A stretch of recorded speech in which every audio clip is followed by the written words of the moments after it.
அரசன் ஒருவர் மாறு வேடத்தில் நகர்வலம் வந்தார். ஒரு ஏழை வீட்டிற்குள் நுழைந்தார். அந்த ஏழை அவரை பார்த்து எழுந்திருக்கவே இல்லை.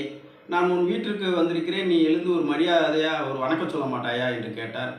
என் வீட்டிற்குள் அடைக்கலம் வந்திருக்க உனக்கு எதற்கு மரியாதை என்று கேட்டார். அப்படியா, இங்கே பார், நான் ஒரு மூட்டை நாணயம் வைத்திருக்கின்றேன், இப்பயாவது ஒரு வணக்கம் சொல்வாயா என்று கேட்டார். உன் கண்ணெதிரில் ஒரு ஏழை நிற்கிறேன், நீ மட்டும் ஒரு மூட்டை நாணயம் வைத்திருக்கிறாய், உனக்கு எதற்கு வணக்கம் சொல்ல வேண்டும் என்றாய். அப்படியா, அந்த ஒரு நாணயம் என்று அந்த மூட்டையிலிருந்து ஒரு நாணயத்தை எடுத்து கொடுத்தார். இப்போதாவது வணக்கம் சொல்வாயா என்று கேட்டார். ஒரு மூட்டை நாணயத்தில் ஒரு நாணயம் எடுத்து கொடுக்குறாயே, உனக்கு எதற்கு வணக்கம் சொல்ல வேண்டும் என்று பதிலுக்கு கேட்டார். அப்படியா, அந்த ஒரு மூட்டை நாணயத்தில் பாதி எடுத்து அந்த ஏழையிடம் கொடுத்தார். இப்பயாவது வணக்கம் சொல்வாயா என்று கேட்டார். பாதி கொடுத்துருக்குற, நானும் பாதி வச்சுருக்கேன், நீயும் பாதி வச்சுருக்கிற, சரிக்கு சமமாக இருக்கிறோம், இப்போ எதுக்கு உனக்கு வணக்கம் சொல்லணும் என்று கேட்டார். உடனே அவர் அரசர் என்ன பண்ணுறார், இந்த மீதி மூட்டையை நீயே வச்சுக்கி, இப்பயாவது வணக்கம் சொல்வாயா என்று கேட்டார்.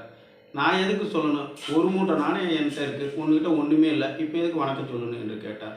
இதிலிருந்து என்ன தெரிகிறது என்றால், பணம் கொடுத்து மரியாதையை வாங்க முடியாது என்பது தெரிகிறது. நன்றி.